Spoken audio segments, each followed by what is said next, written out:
What are shamans? What do they practice? And how are they affecting the modern day? The word shaman comes from the Russian word shaman, which debatably comes from the tongue-stick language or Manchurian language.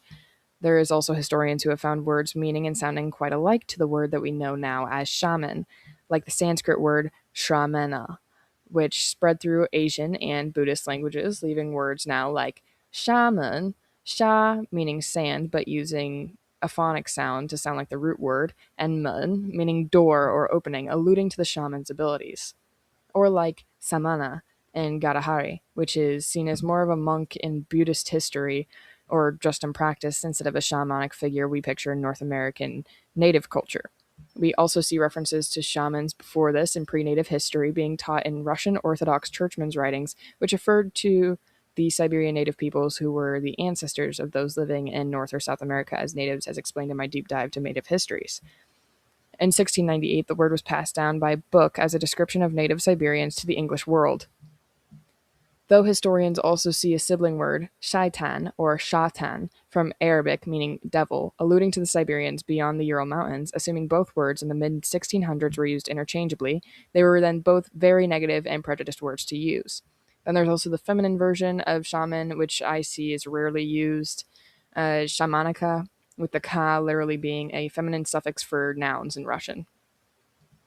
Defined by Ronald Hutton, a 21st century historian, and one that we'll see later on, the term shaman was used in four ways: to refer to a person who does drugs or alters their state of mind in order to contact the spirit world, a person who does the previous as a commission work. There is a defining way of doing shamanic magic, though it is debated what that defining factor is, and for shamanism as a description of indigenous religions of Siberia, modern day East Russia, and some Asia. Immediately, I want to know what number three is referring to, so let's go down the rabbit hole. First is the idea of a soul journey by Marcela Elaide, a Romanian philosopher, historian of religion, and Chicagoan professor. He explored the idea of leaving one's body as just a soul floating away from it and described this as a defining factor in shamanic religions. Then there is Lone Lewis, a Scottish professor of anthropology who thought shamans were defined by their soul journeys, ability to remove their negative energies, to speak to the ancestors, and to bring back parts of the soul lost to trauma or stress. Which one is more legitimate? Lone Lewis's. Not just because he had a longer answer that seems studied, but because Marcia was perpetuating a harmful stereotype about the religion. What it isn't mentioned is his empirical idealism and his preconceived idea that shamans possess themselves satanically. Shamans did partake in possessions of spirits or ancestors, but it was seen as a mode of divination and nothing more or anything to do with Satan.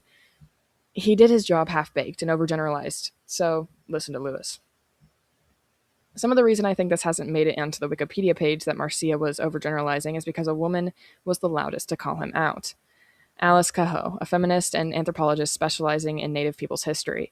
In fact, she was so critical of his work, she didn't even believe shamanism was a real religion and that any label used to classify Native peoples who did things a bit differently than Abrahamic were not real. This next name I'm going to butcher. Mihaly Hapal is a Hungarian ethnographer and anthropologist who claims the use of ism in the name shamanism gives a more organized religious sound than what it really is, a gross oversimplification. Today, we should be saying something more like shamanhood or shamanship instead. Classic shamanism, as described from Britannica, is a North Asian or Mongolian, and the following is a list of factors in religion or practice. A shaman must have a connection to the transcendent world, the ability to be possessed, the ability to heal using powers from the transcendent world, to be born with a physical defect, have a familiar type creature, potentially a lover, will be tortured by mental or physical illness unless they follow their shamanic destiny, performs incantations or initiations, like metaphysically being cut up by the spirits to check for abnormal bones. Then the shaman will climb the world tree, performing or actually getting into fights that fight out metaphysically as animals, normally being a reindeer or horned cattle, using ritualistic items like bells, staffs, drumsticks, and drums, and of course, cultural songs and oral traditions.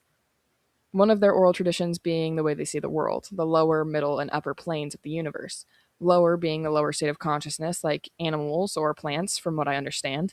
Middle being the physical human world, and upper being celestial or ancestral. These planes also act as a mirror for the world of death, ranking shamans among the already made planes based on their abilities as shamans. This is also shown by the types of spirits shamans work with, white being good or benevolent, and black being the opposing. In these cultures, a shaman must be present for the three big life passages: birth, marriage, and death. A majority of these facts are scattered through, eradicated by years of suppression and conversion. Ugaritic religions became Christian. Sorry. Turkic religion turned Muslim. Mongols became Buddhist and now live in the background as folk religions. Though we know from these small fragments that made it through the cracks of history that most shamans in the most northern places were older women or trans women in a clan or cult. In the south, they were considered shamans as professionals at what they do, while the previous is more like an attribute or an ability. So now we know the best healers before vaccines. Do you know what these beliefs turned into? Find out next time with me in the Citra Archives. Thank you for walking with me today.